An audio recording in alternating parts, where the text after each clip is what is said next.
दिल तोड़ना मना है। तीसरी किस्त।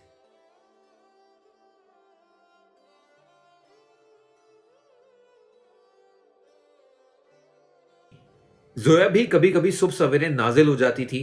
वो दोनों साथ ही कॉलेज जाती थी। पता नहीं उसे इतनी क्या जल्दी होती थी कॉलेज जाने की। हालांकि पढ़ाई में भी उसका गुजारा ही था। कॉलेज में भी वो लड़कियों के फैशन के बारे में बात करती हुई पाई जाती थी। नाश्ते के बाद वो यूनिफॉर्म पहनकर तैयार हुई। यूनिफॉर्म के ऊपर उसने नकाब ओढ़ लिया और दुपट्टे को अच्छी तरह लपेट लिया। ये उसके रोज के मामूल जैसा था। वो सिर्फ नकाब दुरुस्त करने के वक्त ही आईना देखती थी। वो आईने के सामने खड़ी दुपट्टा दुरुस्त कर रही थी। उसमें कुछ भी ऐसा नहीं था जो वो किसी को दूसरी नजर उठाने पर मजबूर करती या किसी को फ्रीज कर देती। वो एक सादा सी सूरत रखने वाली बहुत ही सादा लड़की थी जिससे जिंदगी में कभी मेकअप तक नहीं किया। उसकी क्लास फेलो उसे हैरान होकर देखती। तुम किस तरह की लड़की हो? तुम्हें यह नहीं पता किस रंग के कपड़ों पर कौन सा आई शेड लगाया जाता है या लिपस्टिक कौन सी ब्रांड की अच्छी होती है? पहले मुझे यह तो बताओ, आई शेड होता क्या है? वो मुस्कुरा कर कहती और लड़कियां एक दूसरे का मुंह देखकर रह जाती। उसे कभी उस बात के लिए शर्मिंदगी नहीं हुई कि उसे लिपस्टिक के ब्रांड्स का नहीं पता। लेकिन उसे यह पता था कुरान पाक में कितनी आयत हैं, कितने हुरूफ हैं।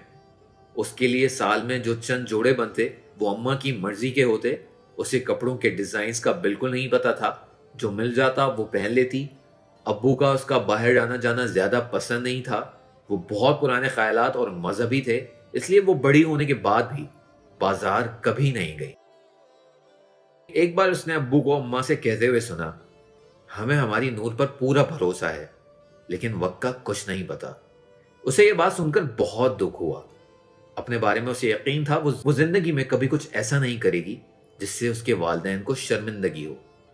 हवा में दीमक लग सकती है लेकिन नूर सहर कभी अपने वालिदैन का एतमाद नहीं तोड़ सकती।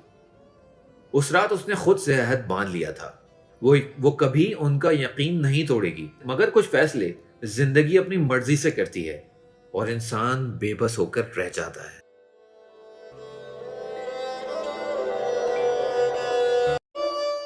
घर के आधे काम वो कॉलेज जाने से पहले खत्म करके जाती थी और बाकी आधे काम वापसी पर करती थी। आज का काम कल पर छोड़ने वाली लड़की नहीं थी वो। कपड़े वगैरह तो इतवार वाले दिन वो आराम से धो सकती थी। उसके काम की नफासत और सलीके की गवाही उसका घर देता था। छोटा सा घर चांदी जैसे चमक रहा होता था। उसके खाने बनाने का कोई जवाब नहीं था। कौन सा मसाला डालती हो खाने में?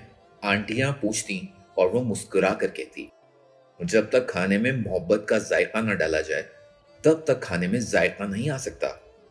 वो कम बोलती थी लेकिन बहुत अच्छा बोलती थी। उसके धुले बर्तन मोहल्ले में मशहूर थे।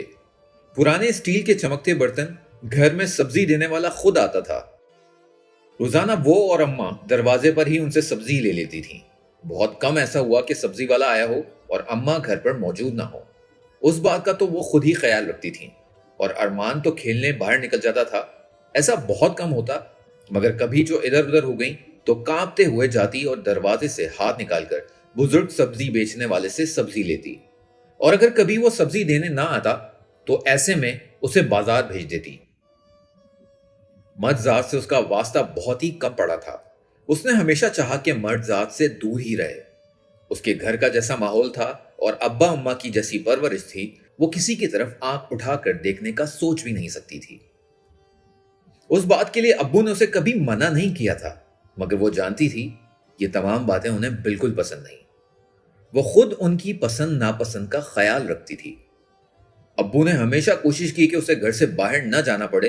वो घर का सारा राशन और उसकी पढ़ाई का सारा सामान उसे घर पर ही लाकर देते थे।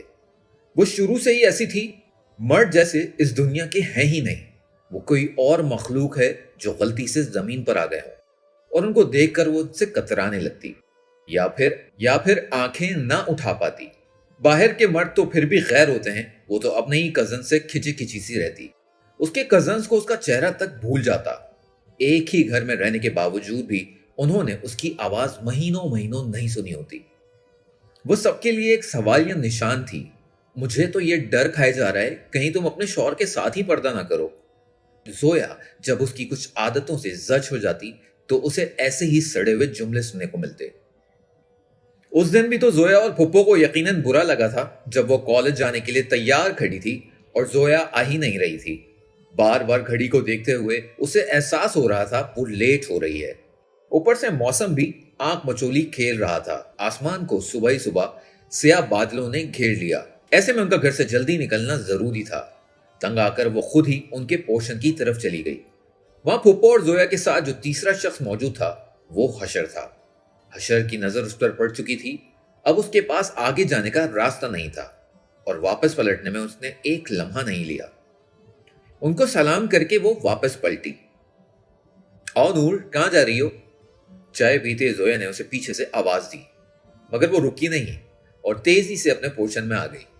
उसे नहीं याद उसने आखिरी बार हशर को कब देखा था, मगर काफी वक्त हो चुका था। आजकल वो होटल में काम कर रहा था। काफी दिन हो गए थे उनको देखे हुए। उस वक्त तो वो रोजाना होटल जा चुका होता था क्योंकि वो सबसे पहले जाता था। तो फिर आज वो घर पर क्या कर रहा था?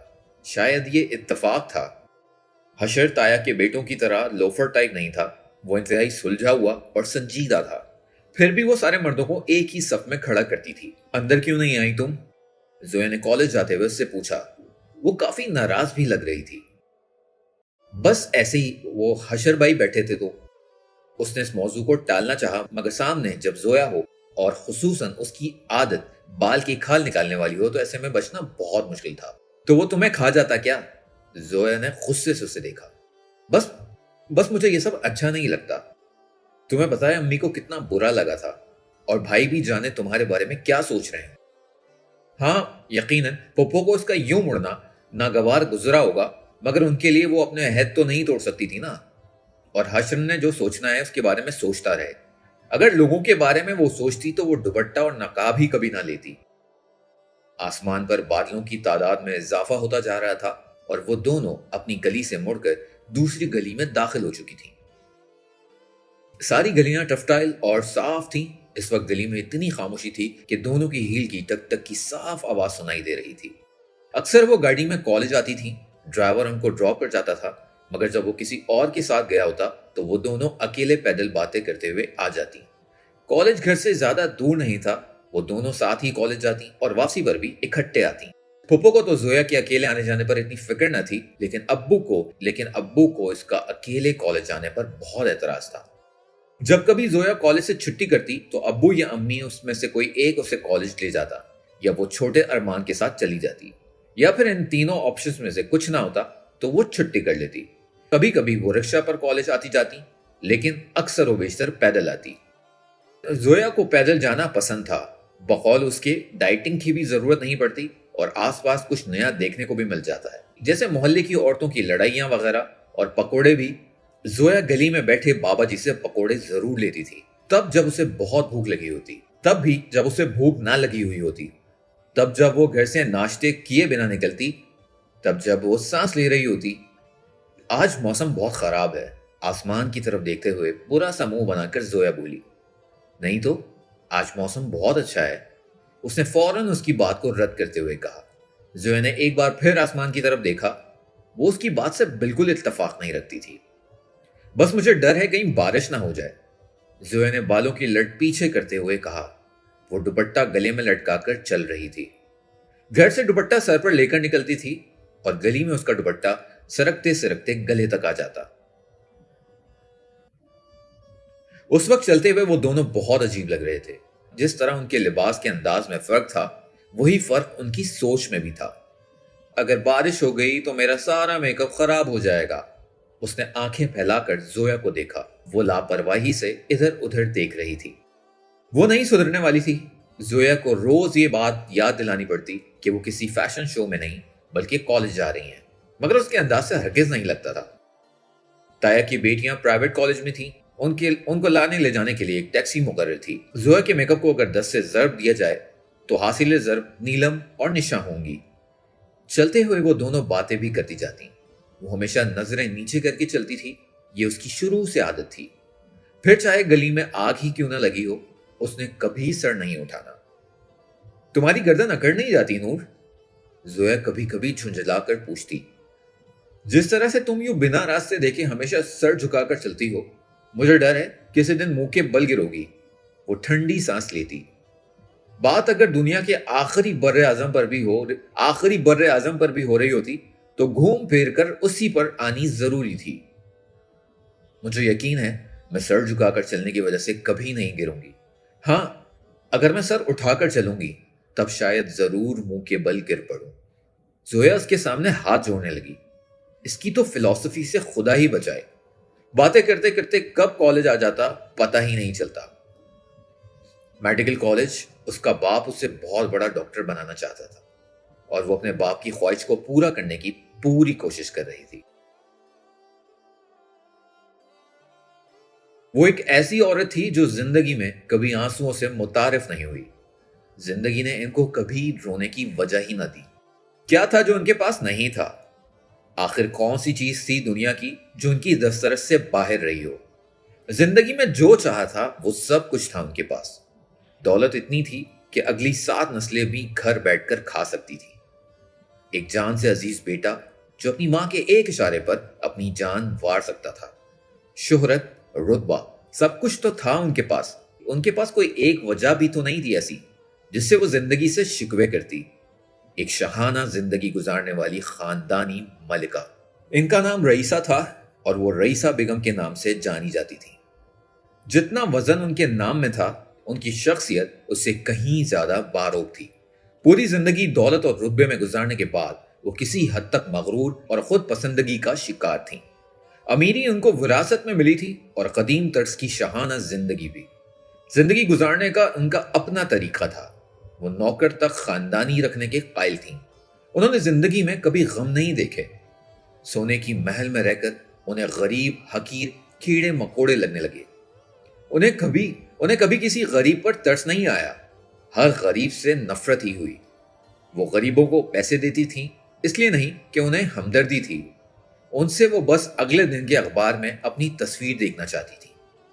آج کل وہ اس کے لیے لڑکی دیکھ رہی تھی اور اب تک 200 سے زائد رشتے ٹھکرا چکی تھی۔ انہیں اپنے بیٹے کے معیار کا کوئی ایک بھی تو نہیں ملا۔ ان کو دولت سے کھیلتی ایک ایسے باپ کی بیٹی چاہیے تھی جو خوبصورتی میں ان کے بیٹے جیسی ہو اور دولت میں بھی ان کے برابر ہو۔ کم حیثیت لوگوں کو تو وہ منہ نہ لگاتی۔ خاندانی رئیس کے بیٹے کی شادی کا سن کر سینکڑوں باپ اپنی بیٹیوں کی قسمت آزمانے چلے آتے، مگر رئیسہ بیگم کی آنکھوں کو جس کی تلاش تھی، جانے وہ دنیا کے کس کونے میں تھی۔ ایک بار ایک بڑے پروفیسر اپنی بیٹی کا رشتہ لے آئے تھے۔ کیا سوچ کر آپ میرے گھر میں آئے؟ میں اپنے گھر میں نوکر بھی خاندانی رکھتی ہوں، ایک ساڑی تک غیر معیاری دکان سے نہیں لیتی، اور آپ اپنی بیٹی کا رشتہ لے کر آ گئے؟ میرے بیٹے کی دلہن کسی ریاست کی ملکہ ہوگی، نہ کہ 2 کنال میں رہنے والی ایک پروفیسر کی بیٹی۔ جن قدموں کے ساتھ آپ میری دہلیز پار کر کے آئے ہیں، انہی قدموں کے ساتھ واپس پلٹ جائیں۔ انہوں نے بڑے مغرور انداز میں انکار کیا تھا۔ ایسے لوگوں کی تو وہ شکل بھی نہ دیکھتی۔ اس پروفیسر نے سوچا بھی نہ تھا وہ اتنی مغرور ہوں گی اور اس طرح ان کی بے عزتی کریں گی اپنے ہی گھر میں۔ انہوں نے جواباً کہا تھا، ہم کسی راہ چلتے کے ہاتھ میں اپنی بیٹی دے دیں گے، لیکن اس گھر میں نہیں۔ اور آپ کیا ریجیکٹ کریں گی میری بیٹی کو؟ آپ کے بیٹے کو میں ریجیکٹ کر رہا ہوں۔ بڑے گھروں کے چھوٹے لوگ۔ وہ شخص اپنی بیوی کا ہاتھ پکڑ کر وہاں سے چلا گیا۔ ایسے 2 ٹکے کے لوگوں کو ان کی اوقات وہ اچھے سے بتا سکتی تھی، مگر ان کو ایسے چھوٹے لوگوں کے منہ لگنا ہرگز پسند نہیں تھا۔ مگر اس رات ان کی ساس نے جو الفاظ کہے تھے، اس نے ان کو سوچنے پر مجبور کر دیا تھا۔ کہیں ایسا نہ ہو تمہارے اپنے کہے ہوئے لفظ کبھی تمہاری آزمائش بن جائے۔ ہو سکتا ہے آنے والے کسی وقت میں تمہارے بیٹے کا دل کسی راہ چلتی راہگیر پر آ جائے، تب تم کیا کرو گی؟ اور واقعی ان کا بیٹا ایسا ہی تھا۔ وہ جتنی مغرور، انسانیت سے دور بھاگنے والی عورت تھی، ان کا بیٹا اتنا ہی انسانیت کا ہمدرد تھا۔ ان دونوں ماں بیٹوں کی سوچ پانی اور آگ جیسی تھی جو کبھی مل نہیں سکتی تھی۔ ایسا کیسے ہو گیا؟ ان کا بیٹا کیسے ان سے مختلف ہو گیا؟ انہوں نے تو ہمیشہ اسے چھوٹے لوگوں سے بچا کر رکھا، پھر کیسے اسے انسانیت سے اتنی محبت ہو گئی؟ تم نہیں جانتے یہ چھوٹے لوگ بہت منافق ہوتے ہیں، ان سے بچ کر رہا کرو۔ وہ اسے ہمیشہ سمجھاتی، لیکن اس بات پر دل کیف صرف اسی وقت سر ہلا دیتا۔ اگلے دن وہ ہمیشہ کی طرح معمول کی طرح غریبوں کی مدد میں لگ جاتا۔ کئی بار گاڑی میں ایک ساتھ وہ راستے میں گاڑی روک کر سڑک پر بیٹھے لوگوں کو پیسے دے آتا، اور وہ کس اذیت سے اسے دیکھ رہی ہوتی۔ انہوں نے اس کے دوستوں پر نظر رکھی ہوئی تھی کہیں وہ کوئی اپنی حیثیت سے کم دوست نہ بنا لے، مگر اس نے دوست بھی وہ بنائے تھے جو بمشکل زندگی گزار رہے تھے۔ نہ اس کی تربیت ایسی تھی، نہ اسے یہ ہمدردی وراثت میں ملی، پھر وہ کیسے ان کے ہاتھ سے نکل گیا؟ وہ اگر اپنے بارے میں کچھ لکھتا تو پڑھنے والوں کو یقین نہیں آتا کہ وہ ایسا کچھ سوچ سکتا ہے، مگر وہ ایسا ہی تھا، سب سے الگ، سب سے منفرد۔ شاید ہی دنیا میں کوئی دوسرا ہوتا جو اس کے جیسا ہوتا۔ اسے پہلی نظر میں دیکھنے والے یہی سمجھتے کہ وہ نارمل انسان ہے، اور وہ نارمل ہی تھا، لیکن جانے کیوں وہ دوسروں کو نارمل نہیں لگتا تھا۔ کچھ لوگ اس کی انسانی ہمدردی کو انسانیت کہتے تو کچھ کا خیال تھا کہ وہ اس دنیا کا ہے ہی نہیں۔ دکھنے میں وہ ایک خوبصورت نوجوان اور مسکرانے والا انسان تھا۔ جب مسکراتا تو اس کے گال میں ڈمپل پڑتے۔ وہ MBBS کا ایک ہونہار اسٹوڈنٹ تھا جس نے سیکنڈ آنا تو کبھی سیکھا ہی نہیں تھا۔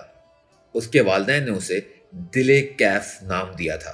اس کا باپ اعظم حیدر تھا، اس لیے اس کا مکمل نام دل کیف اعظم بنتا تھا۔ اس کے بیسٹ فرینڈ اس کا پورا نام لینے کی بجائے اسے کیفے بلاتے تھے، کیف سے کیفے۔ بقول عمر، دل کیف اعظم اتنا لمبا نام ہے کہ لیتے لیتے ہی بندے کی آدھی نیند پوری ہو جائے۔